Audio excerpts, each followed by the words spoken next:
OK. Aujourd'hui, on commence une nouvelle série qui s'appelle La liberté. En fait, aujourd'hui, c'est le message « Pourquoi la liberté m'échappe ?» Peut-être vous n'êtes pas en train de poser cette question, mais maintenant, oui. On va commencer avec le verset du jour qui se trouve en Galates 5:1. C'est pour la liberté que Christ nous a affranchis.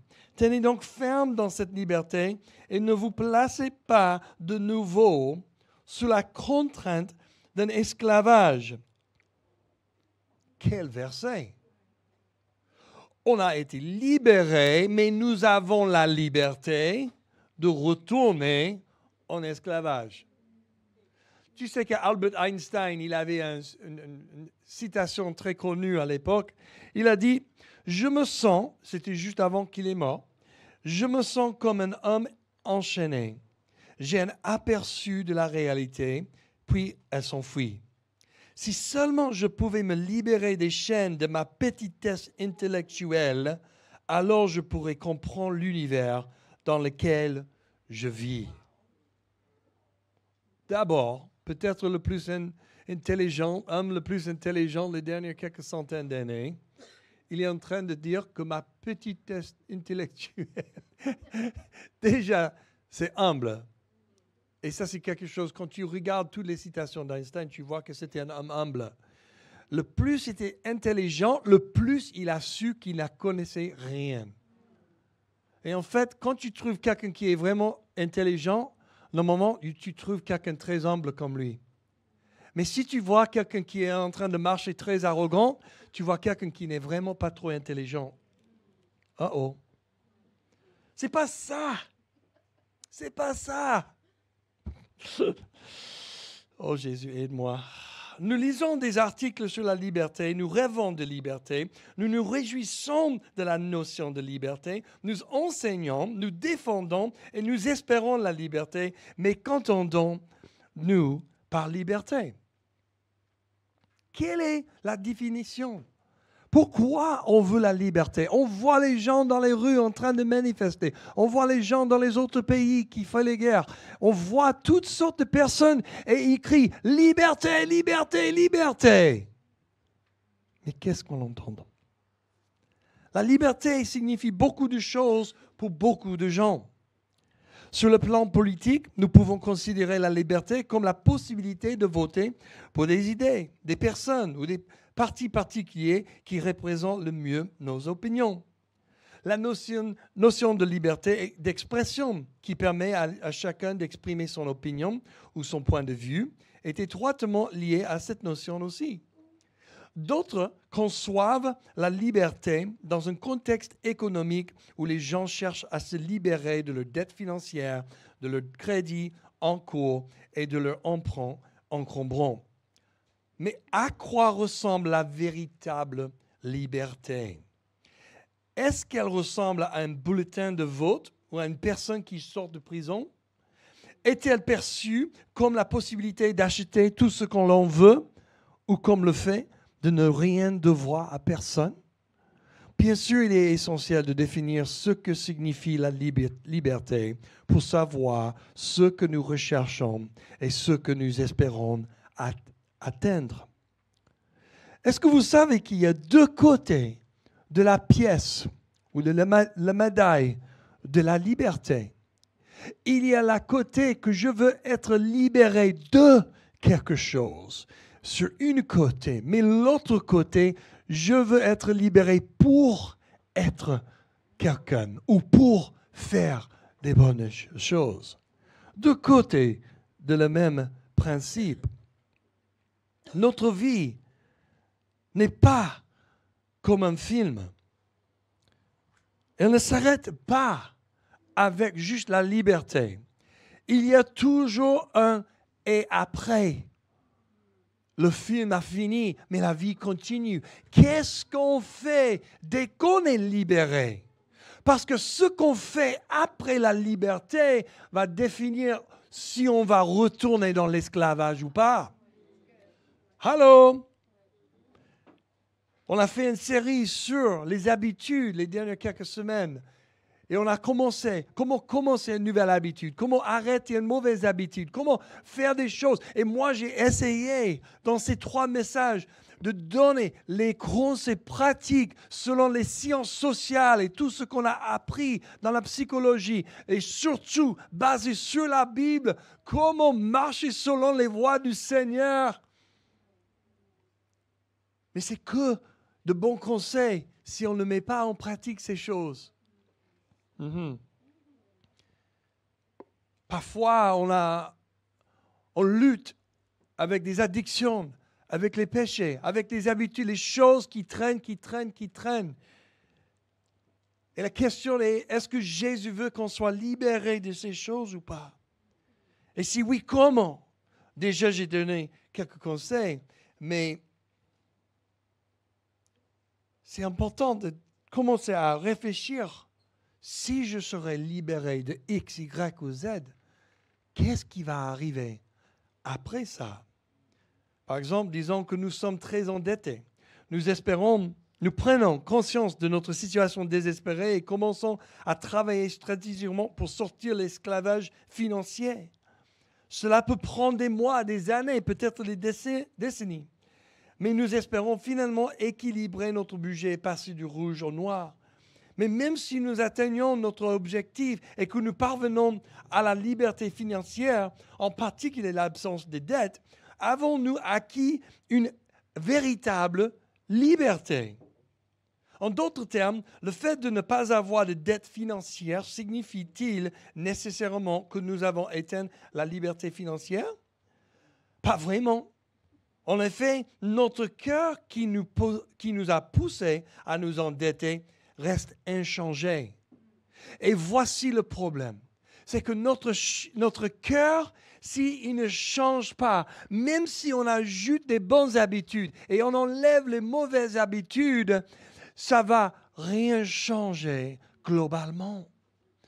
Tu sais que Jésus n'est pas venu juste pour nous sauver et nous donner un destin d'éternité avec lui et pour juste souffrir le reste de nos vies, mais d'expérimenter un peu de la liberté, de la mort et du péché et de maladies, les malédictions et de toutes les mauvaises choses qui existent à cause du péché, jour après jour, marchons dans la liberté que Dieu nous donne.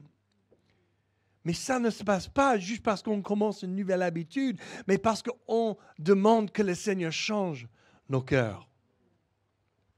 Il est intéressant de noter que la Bible compare le cœur humain à un arbre. En Matthieu 7, 17 à 18 et aussi en Matthieu 12, 30 à 35, il dit « Tout bon arbre produit de bons fruits, mais le mauvais arbre produit de mauvais fruits. Un bon arbre ne peut pas porter de mauvais fruits, ni un mauvais arbre porter de bons fruits. En effet, la bouche exprime ce dont le cœur est plein. L'homme bon tire de bonnes choses de son bon trésor, et le mauvais tire de mauvaises choses de son mauvais trésor. » La source de nos actions, les amis, est le cœur. S'il est malade, le fruit, alors nos actions sont également pourries. Bien sûr, il est toujours bon d'être désendetté, mais équilibrer les comptes n'est qu'un remède périphérique. Dieu veut plonger, creuser et trouver la source de la maladie et la guérir, enlever. Comme un cancer, il y a des choses qui existent dans nos vies qui nous rendent toujours malades, toujours en train de retourner aux mauvaises habitudes. Et Jésus a pourvu qu'on puisse être libéré. Et c'est pour ça, c'est important de redécouvrir les fondements bibliques sur la liberté et la victoire. Et moi, j'aimerais bien juste lire quelques versets bibliques aujourd'hui pour réviser un petit peu ce que la Bible dit à propos de la liberté. Est-ce que vous êtes prêts? Tapez l'épaule du voisin. Dis, on y va, on y va, on y va. En Ésaïe 61, le prophète Ésaïe a dit, et Jésus a même cité ces mêmes versets, « L'Esprit du Seigneur de l'Éternel est sur moi. » Ah, vous pouvez dire ça toi-même, hein? L'Esprit du Seigneur, de l'Éternel est sur moi. Ça, c'est une espérance, là. Parce que l'Éternel m'a consacré par onction pour annoncer de bonnes nouvelles aux pauvres. Il m'a envoyé pour guérir ceux qui ont le cœur brisé, pour proclamer aux déportés la liberté et aux prisonniers la délivrance, etc., etc. On voit clairement que le cœur de Dieu, c'est pour libérer les gens, pour délivrer les gens, pour faire sortir les gens des prisons, métaphoriquement, qui parlent spirituellement. En Jean 8, 32, « Vous connaîtrez la vérité, dit Jésus, et la vérité vous rendra libre. » En 2 Corinthiens 3, 17, Paul a dit, « Oh, le Seigneur, c'est l'Esprit, et là où l'Esprit du Seigneur est la liberté. » Galates 2, 4 à 5 dit, « Malgré les prétendus frères qui s'étaient furtivement glissés parmi nous pour épier la liberté que nous avons en Jésus-Christ, avec l'intention de nous asservir, nous ne leur avons pas cédé un seul instant afin que la vérité de l'Évangile soit maintenue pour vous. » En Galates 5, 13, « Frères et sœurs, c'est à la liberté que vous avez été appelés. Seulement, ne faites pas de cette liberté un prétexte pour suivre les désirs de votre nature propre. Au contraire, soyez par amour serviteurs les uns des autres. » En 1 Pierre 2, 16, « Comportez-vous en hommes libres, sans faire de la liberté un voile qui couvre la méchanceté, mais en agissant au contraire comme des serviteurs de Dieu. » En Romains 5, 17, « Si par un seul homme, par la faute d'un seul, la mort a régné, ceux qui reçoivent avec abondance la grâce et le don de la justice régneront à bien plus forte raison dans la vie par Jésus-Christ, lui seul. » Et pour terminer, Romains 8, 37, « Au contraire, les frères et les sœurs, dans tout cela, nous sommes plus que vainqueurs grâce à celui qui nous a aimés. » Juste un petit clin d'œil de tout ce que la Bible dit, tout ce que Jésus proclame. Paul, l'apôtre qui a évangélisé tout le monde connu de l'époque, ils sont tous en train de dire la même chose, que la volonté de Dieu, c'est notre libération.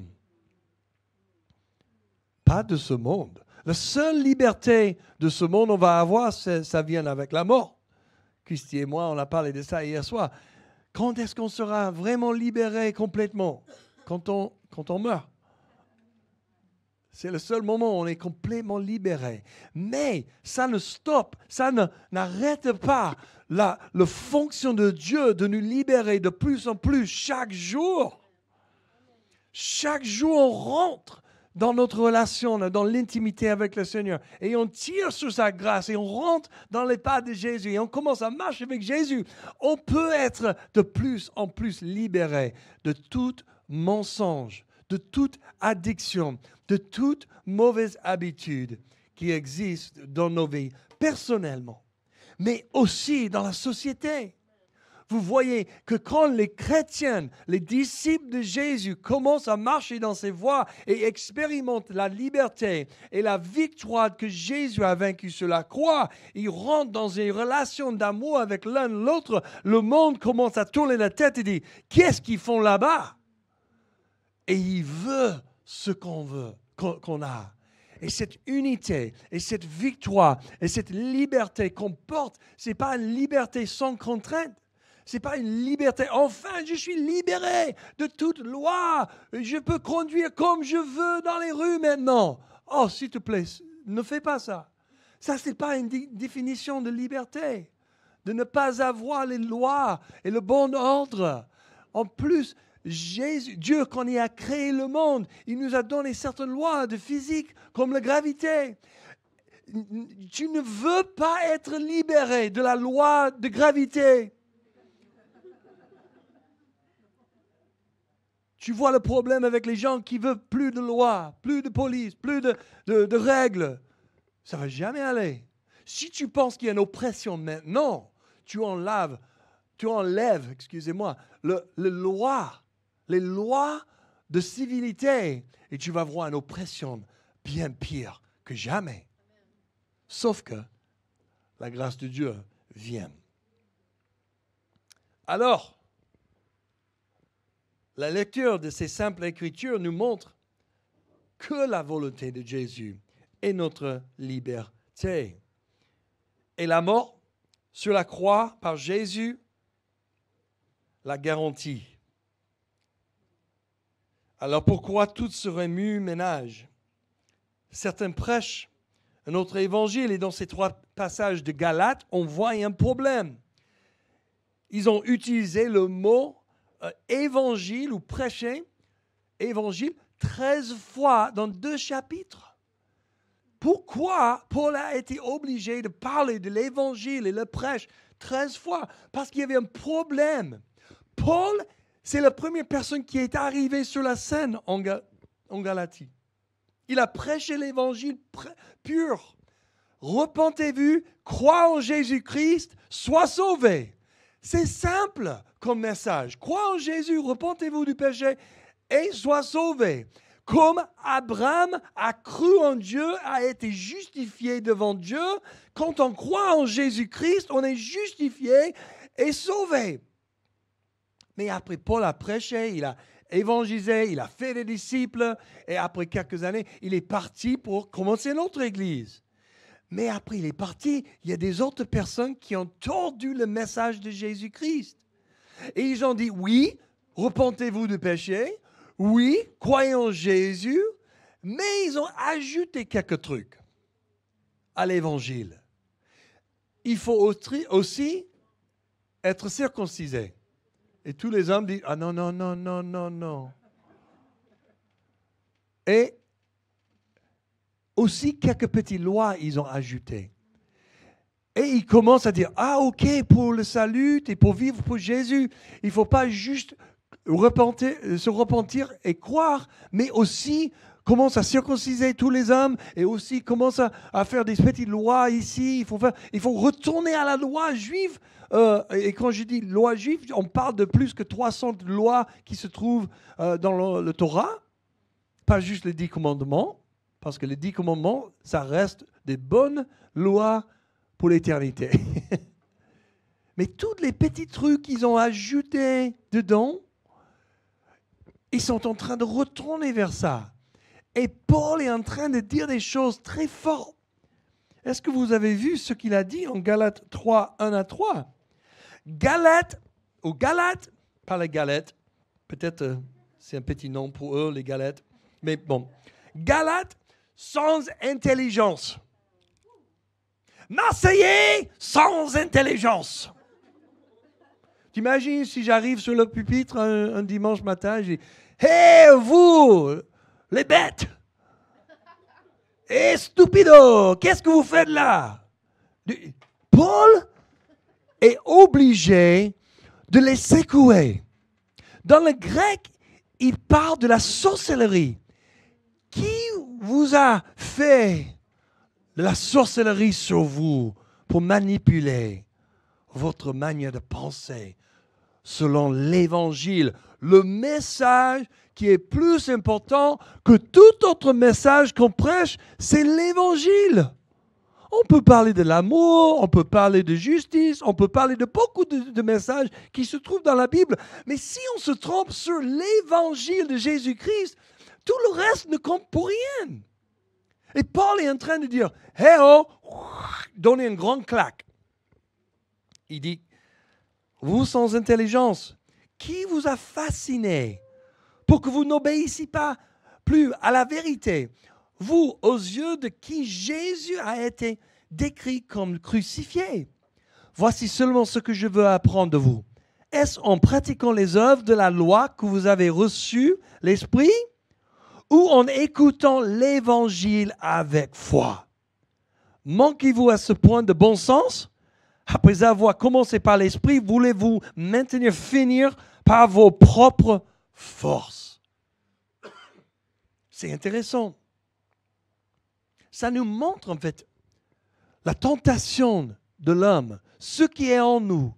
C'est toujours d'être libéré par le Saint-Esprit et après ne maintenir pas notre relation intime avec le Seigneur, et il y a toujours quelque chose qui va venir pour remplacer notre intimité avec Dieu. C'est le légalisme.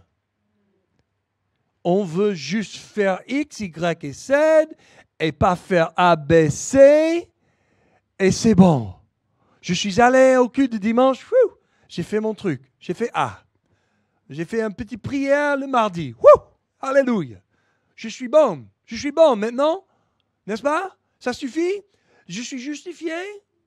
Parce que tout le monde veut être justifié.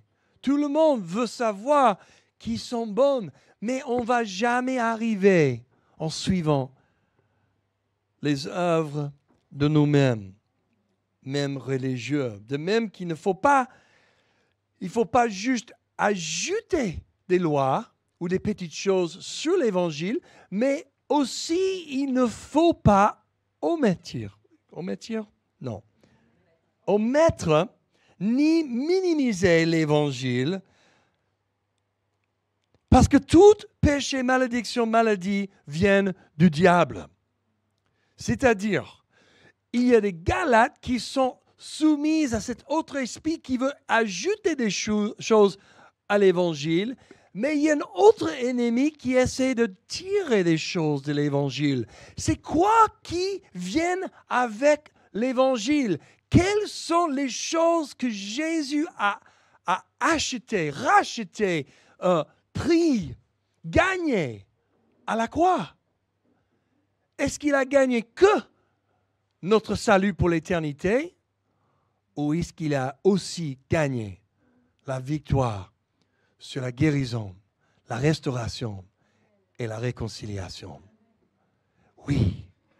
Donc, comme il y a des gens qui ajoutent, il y a toujours des gens qui omettent ou oublient les bénéfices du royaume de Dieu et l'évangile de Jésus-Christ. En 1 Jean 3, 8, celui qui pratique le péché est du diable. Hey, on va mettre ça sur le frigo, hein? Celui qui pêche est du diable. Hey, est-ce que tu as péché aujourd'hui? Diable! Tu vois, Jean, il est drôle dans un sens, mais il est franc. Il est en train de dire les choses comme ils sont, non? Hey, si tu continues à pécher, tu es de ton père, le diable. En 1 Jean 3, il parle de beaucoup de choses. Mais ce que je voulais souligner, c'est ce verset-là. Or, c'est pour détruire les œuvres du diable que le Fils de Dieu est apparu. Les œuvres du diable sont les addictions dans nos vies, des abus, des négligences. Ce sont des blessures dans nos vies du passé. Ce sont toutes les maladies ou les malédictions dans lesquelles on travaille, les habitudes qui se répètent dans nos vies qui ne sont pas bien. Ça, c'est les œuvres du diable que Jésus est venu, pour laquelle il est venu, pour détruire.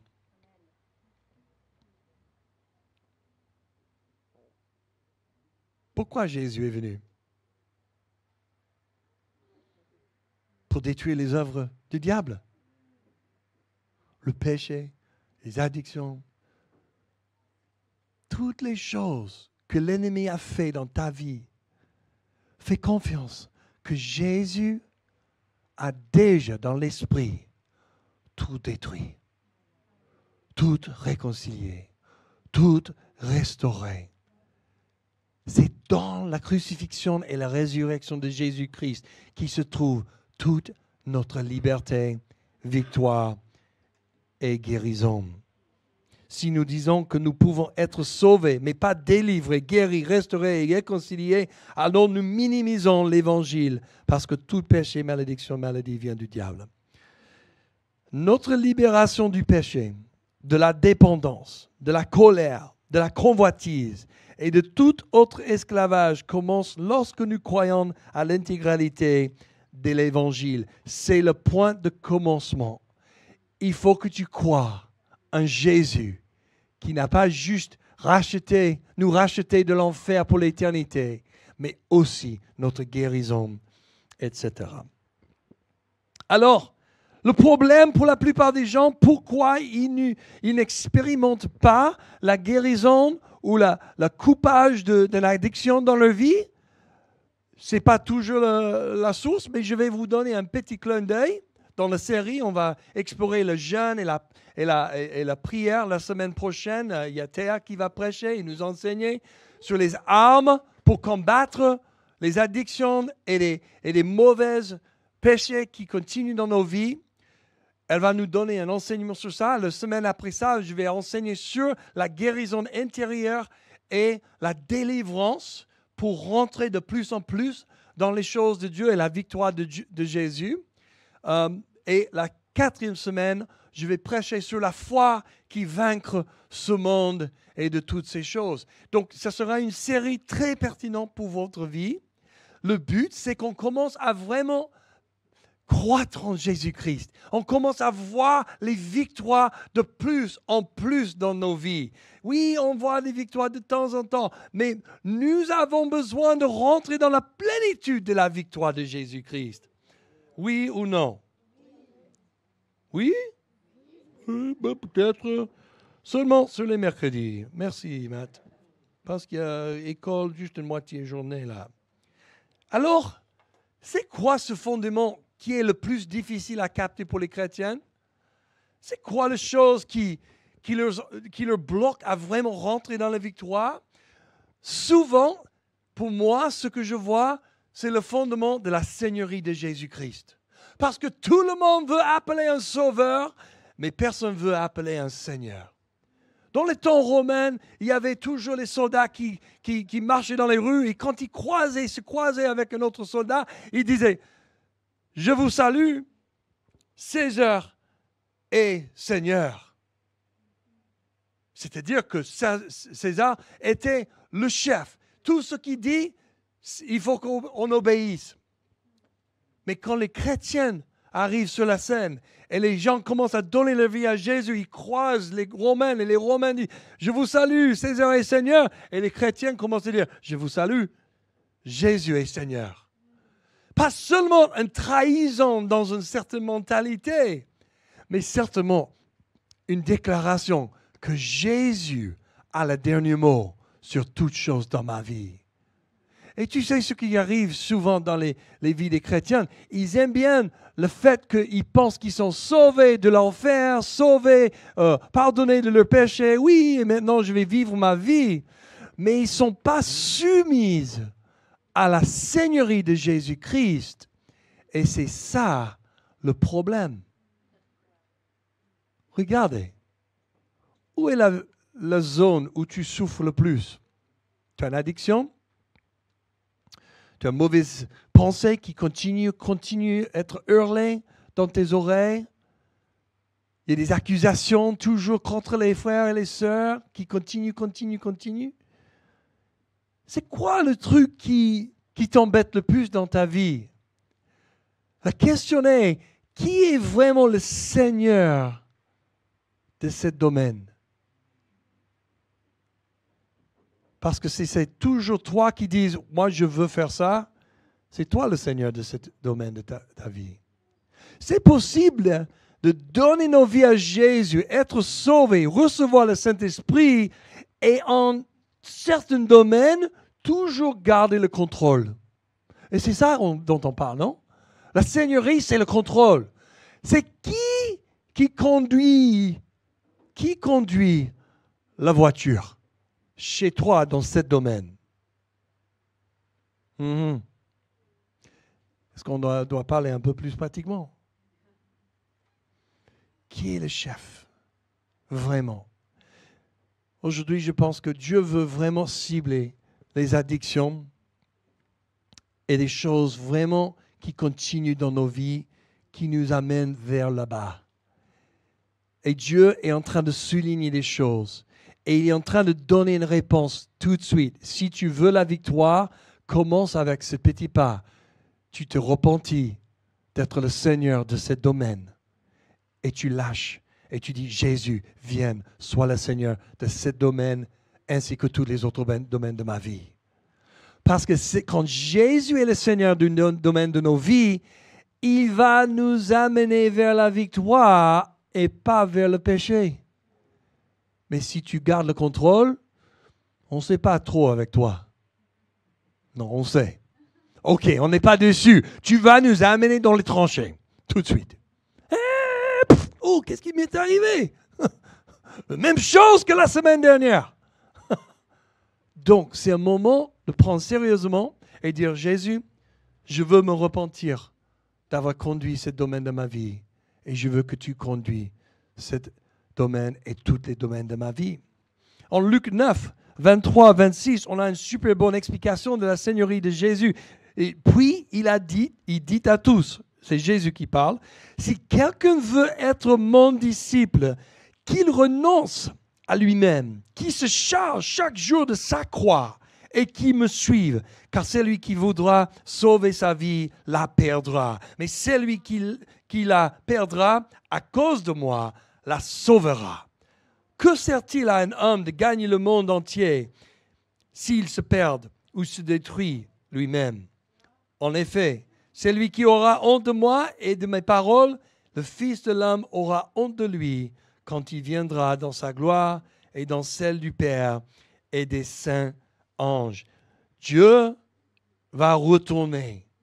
Jésus va retourner pour nous. On ne veut pas avoir la honte. On ne veut pas que Dieu ait honte envers nous. Donc c'est le moment de dire, oh, Jésus, je vais mourir à moi-même tous les jours dans ce domaine et tous les autres domaines de ma vie parce que je veux que tu sois le Seigneur de tout. En Romains 10, 9, Paul a dit, si tu reconnais publiquement de ta bouche que Jésus est le Sauveur et si tu crois dans ton cœur que Dieu l'a ressuscité, tu seras sauvé. C'est incroyable, non? Hein? C'est ce qu'il a dit? Si tu reconnais publiquement de ta bouche que Jésus est le Sauveur? Ah, je me suis trompé? Oh, pasteur, tu t'es trompé, pasteur.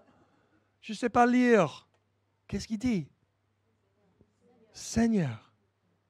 Parce que quand Jésus est notre Seigneur, il nous sauve.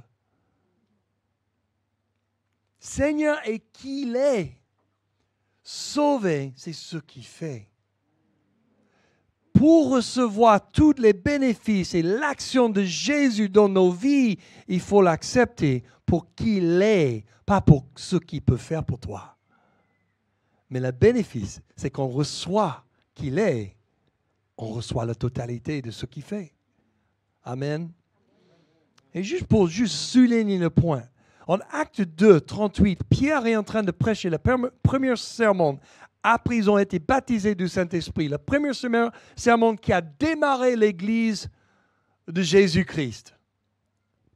Et dedans, en 36, il dit que toute la communauté d'Israël sache. Il est en train de prêcher. À plus que 3000 personnes ont donné leur vie à ce moment-là. Donc, juste avant ça, il dit que toute la communauté d'Israël sache.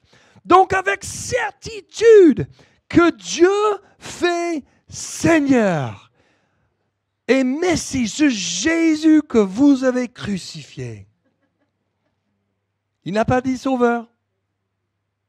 Il a dit Dieu a créé Jésus, le Messie, le Christ, celui qui est roi pour libérer les captifs, le Seigneur de tout l'univers, le Seigneur des seigneurs, le roi des rois. Et si on veut que les bénéfices du royaume de Dieu rentrent et envahissent et diffusent dans tous les domaines de nos vies, il faut soumettre à Jésus comme notre Seigneur de tous les domaines de nos vies. Oh, oh, tu prêches un bon parole, Matthieu. Un oiseau s'envole par Paul Éluard. Un oiseau s'envole. Il rejette les nuées comme une voile inutile. Il n'a jamais craint la lumière. Enfermé dans son vol, il n'a jamais eu d'ombre. Coquille des moissons brisées par le soleil. Toutes les feuilles dans les bois disent oui. Elles ne savent dire que oui. Toute question, toute réponse, et la rosée coule au fond de ce oui. Un homme aux yeux légers décrit le ciel d'amour. Il en rassemble les merveilles comme des feuilles dans un bois, comme des oiseaux dans leurs ailes et des hommes dans le sommeil. Jésus est venu pour nous libérer. Comme les oiseaux, on s'envole. Vous n'êtes pas des poules. Vous n'êtes pas les poules. Vous ne restez pas par terre. Vous êtes des aigles. C'est le moment de s'envoler. Donc Jésus, merci pour ta main puissante. Merci pour la notion, la définition de la liberté et que tu veux nous libérer des mauvaises choses et les œuvres du diable pour nous rendre et rentrer, pour qu'on puisse rentrer dans la liberté de libérer les autres. Tu nous libères pour libérer. Libérer ta présence, libérer les royaumes, les valeurs du royaume, libérer les gens du péché, des addictions et de toutes choses que le diable essaie de faire. Libérer des mensonges. Donc Seigneur, je prie aujourd'hui que tu captes nos cœurs. Pas comme un sauveur, pas comme un philosophe, pas comme un bon enseignant, mais que tu captes nos cœurs comme le Seigneur que tu es. Et qu'on puisse abandonner 100% à la Seigneurie de Jésus-Christ. Et que tu déracines cet esprit de rébellion dans nos cœurs. Au nom de Jésus. Amen.